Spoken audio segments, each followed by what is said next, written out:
Apple insulte, que dis-je, crache sur la justice.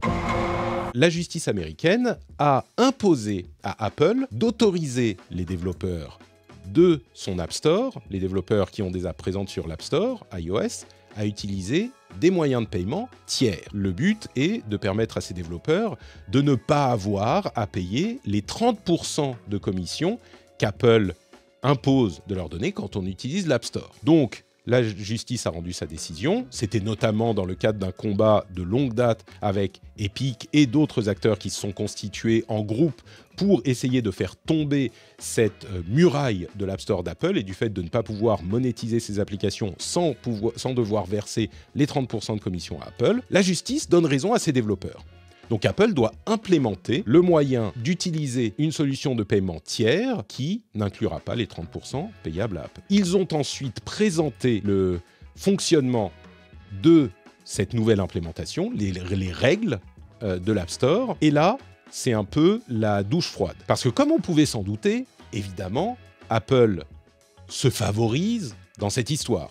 Ils font du mieux possible pour garder l'avantage à leurs propres moyens de paiement, pour garder les 30%. N'attendez pas moins d'eux. Voilà. Évidemment, c'est pas surprenant. Mais ils poussent tellement loin qu'ils poussent trop loin, pour le dire sans trop charger émotionnellement l'analyse. D'une part, il y a une série de règles extrêmement contraignantes qui font qu'on ne peut, par exemple, avoir de lien vers un moyen de paiement tiers que sur une page de notre app. Il y a tout un tas de règles dans lesquelles je ne vais pas m'étendre, mais tout un tas de règles qui font que l'opportunité de présenter le moyen de paiement aux utilisateurs de notre app sont extrêmement limitées. Apple se défend en disant il peut y avoir des moyens de paiement qui sont problématiques, il peut y avoir des sites extérieurs qui vont arnaquer nos clients et donc nous on est responsables, etc. En plus de ça, quand on clique sur le lien pour sortir de l'app pour aller au moyen de paiement, il y a une immense page d'Apple qui dit « Attention, vous êtes en train d'aller vers un site extérieur. Apple n'est pas responsable de votre vie privée ou de votre sécurité quand vous faites des achats sur le web. Tout est dangereux. Attention, surtout n'y allez pas. » Tout ça, ça complique évidemment les choses.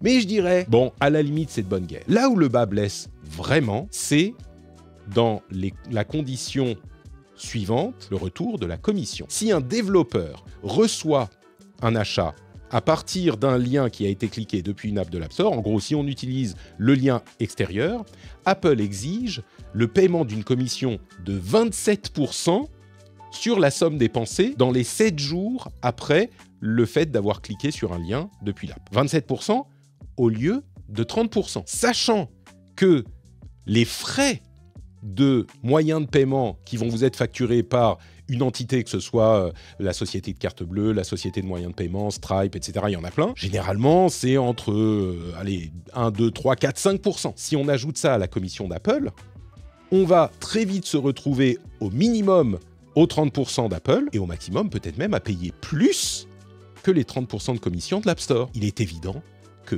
personne au monde n'a aucun intérêt à utiliser ce processus et que donc, dans les faits, Apple ne respecte pas la décision de la justice. On est vraiment en plein dans la lettre de la loi ou la lettre de la décision de justice et l'esprit. J'imagine bien que les avocats d'Apple ne sont pas nés de la dernière pluie et qu'ils respectent la lettre de la décision de justice. Sur ce point, je pense qu'on sera tous d'accord. Par contre, je crois que j'ai rarement vu, dans toute cette industrie, rarement, voire jamais, une implémentation qui allait à ce point contre l'esprit d'une décision de justice. C'est tellement éhonté que vraiment, j'hésite pas à dire que Apple crache au visage de la justice. C'est une insulte pour moi. C'est véritablement une insulte. Et je ne sais pas si les juges vont estimer que Apple agit de mauvaise foi et que donc il faut mettre un coup de bâton, ou s'ils vont estimer qu'ils respectent la lettre et que donc tout va bien. J'ai du mal à imaginer qu'une contre-plainte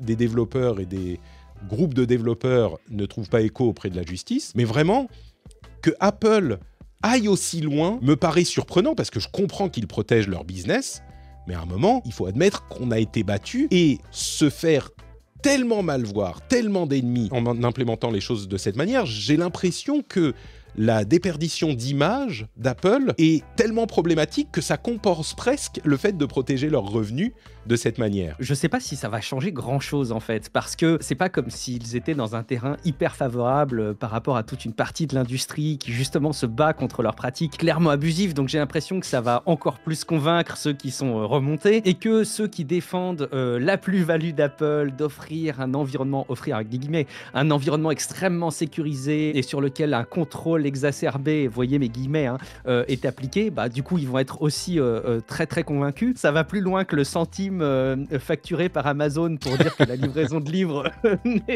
n'était pas gratuite. Ce qui était déjà assez C'était beau, pas mal, hein, soyons mais ça d'accord. va plus loin là. Pour ce qui est de la défense de la philosophie d'un développement qui va dire nous avons développé l'écosystème et donc nous avons le droit ou ils ont le droit légitime d'en extraire une commission importante, je suis tout à fait ouvert à l'idée qu'on peut discuter de cette philosophie. Et qu'elle n'est pas forcément ni mauvaise ni bonne, on peut faire état du contexte, de la position dominante, de toutes ces questions. Mais c'est autre chose. On parle d'une décision de justice qui est bafouée. Et donc, qu'on soit d'accord ou pas avec la philosophie d'Apple, n'a rien à voir et ne devrait pas entrer dans cette discussion, tu vois. Moi-même, encore une fois, je pourrais tout à fait monter un argument disant bah oui, Apple a droit à ces 30%. À partir du moment où la justice a pris sa décision, eh ben la décision est prise. Il y a quelque chose qui s'attaque effectivement aux fondamentaux du fonctionnement de notre société. Nous vivons dans une saucisse. Vous connaissez mon avis, je suis plutôt séduit par les produits Apple. Je trouve qu'ils font des choses très intéressantes, comme le font d'autres constructeurs, mais Apple en particulier. Mais il faut mettre tout ça de côté. Là, cette discussion, c'est quelque chose de très spécifique. La justice a rendu une décision.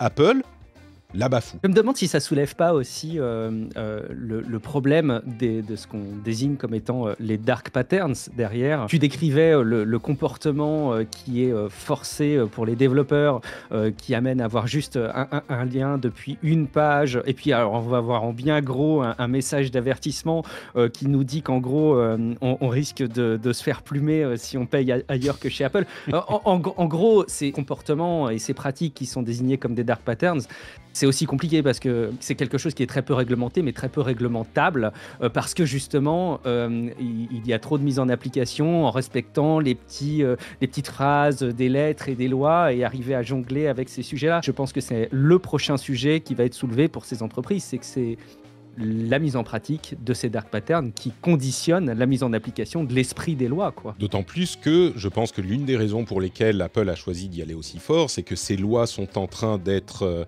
implémentées un petit peu partout dans le monde, et notamment en Europe avec, en mars, l'arrivée en vigueur du DMA et du DSA. Ce qu'il signale, Apple, c'est qu'il va falloir que les gouvernements et les entités qui implémentent ces lois se battent pour chaque centimètre arraché à leur bénéfice. Je pense que c'est plus ça qu'il signale, même encore, que le fait de se battre contre cette décision de justice. Enfin, les deux vont un petit peu ensemble. Et ils comprennent bien, et ça s'explique un petit peu de cette manière, ça représente une part non négligeable de leurs revenus. Et donc, évidemment, ils ne veulent pas l'abandonner sans se battre. Ça laisse entreapercevoir la manière dont on va peut-être pouvoir installer des apps tierces sur l'iPhone dans quelques mois. À mon avis, il va falloir montrer patte blanche et cliquer sur des liens obscurs. 14 fois, dire vous êtes sûr, mais non, mais vous êtes vraiment sûr. Vous savez que vous pouvez vous faire hacker, qu'il y a des voleurs qui sont en ce moment juste en dehors de votre porte. Si vous cliquez sur ce lien, vous avez un risque non négligeable que vos enfants se fassent enlever par des aliens. Sachez-le. Et quand tu confirmeras, ils mettront OK. Tant pis pour vous. C'est ça.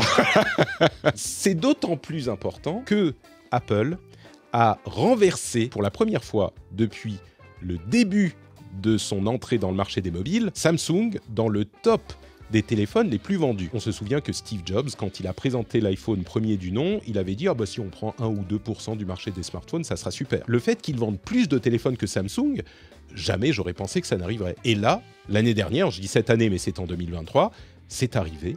Et c'est extrêmement notable. Donc voilà pour cette petite discussion d'Apple. Oh, je te sors remonter, hein. Je te sors remonter. Écoute, je suis mécontent parce que je trouve que là, il y a vraiment quelque chose qui est... On parle même pas de morale mais quelque chose qui est de l'ordre de l'affront à la justice. Oui, vraiment, je me répète, je pense qu'il y a quelque chose qui est pas correct.